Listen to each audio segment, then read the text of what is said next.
Сәлеметсіздер ме балалар? Біз бүгін 7-ші сабақта өтеміз. Сабағымыздың тақырыбы біздің мереке. Здравствуйте, ребята! Сегодня у нас 7-й урок. Тема урока – наш праздник. Жаңа сөздер, новые слова, балаларды қорғау күні, День защиты детей, шолу шеңбері, колесо обозрения, оқы қайтала, читай и повторяй. Бірінші маусым,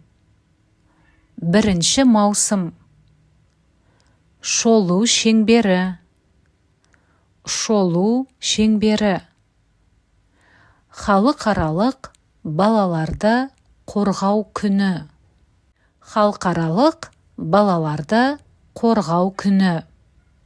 Бірінші тапсырма, мәтінді түсініп оқы. Первое задание – прочитай текст. Бірінші маусым балаларды қорғау күні. 1 июня – День защиты детей. Бұл біздің мереке. Это наш праздник. Мерекеде мені ата-анам, туыстарым құттықтайды.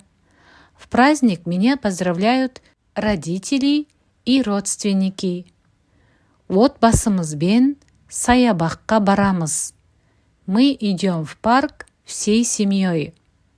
Біз шолу шеңберіне отырамыз. Мы садимся на колесо обозрения. Келесі, екінші тапсырма, сұрақтарға жауап бер. Второе задание – ответь на вопросы. Ребята, еще раз прочитайте текст и самостоятельно ответьте на эти вопросы. Пока вставьте видео на паузу, позже включите обратно, чтобы проверить примерный ответ.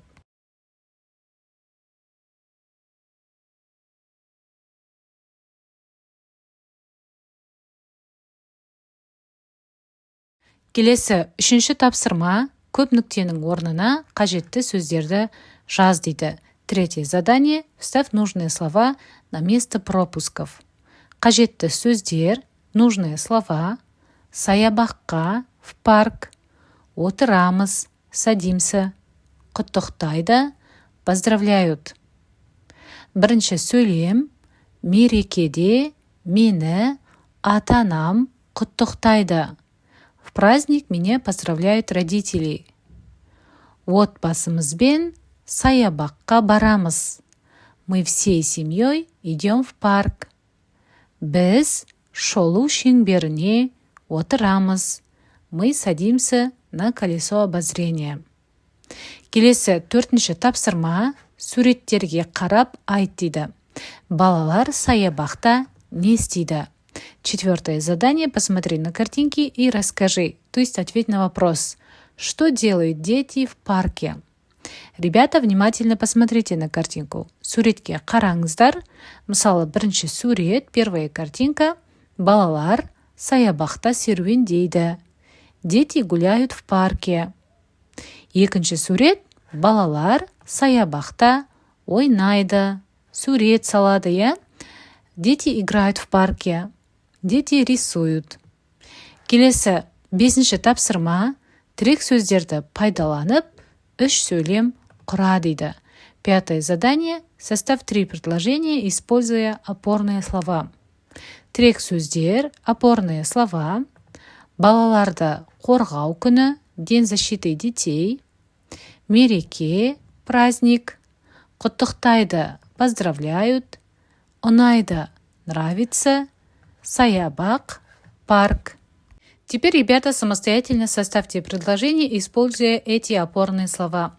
Пока вставьте видео на паузу, позже включите обратно, чтобы проверить примерный ответ.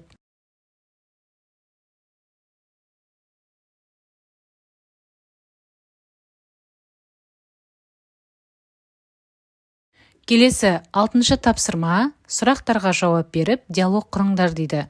Шестое задание – ответь на вопросы и составь диалог. Мысалы, саған қандай мереке ұнайды? Какой праздник тебе нравится? Ребята, здесь вы должны написать именно, какой праздник вам нравится. Например, маған балаларды қорғау күні мерекесі ұнайды. Мне нравится праздник День защиты детей. Мерекеде не істейсіңдер? Что вы делаете в праздник? Здесь, ребята, тоже вы должны написать, что именно вы делаете в праздник. Мысалы, біз саябаққа барамыз. Шолу шеңберіне отырамыз. Мы идем в парк, катаемся на колесе обозрения. Сен кімді құттықтайсың? Кого ты поздравляешь? Мен достарымды құттықтаймын. Например, я поздравляю своих друзей. Есте сақта, запомни. 1 маусым балаларды қорғау күні. Бұл біздің мереке. Мен шолу шеңберіне отырамын. На этом наш урок закончен. Келесі сабақта кездескенше сау болыңыздар.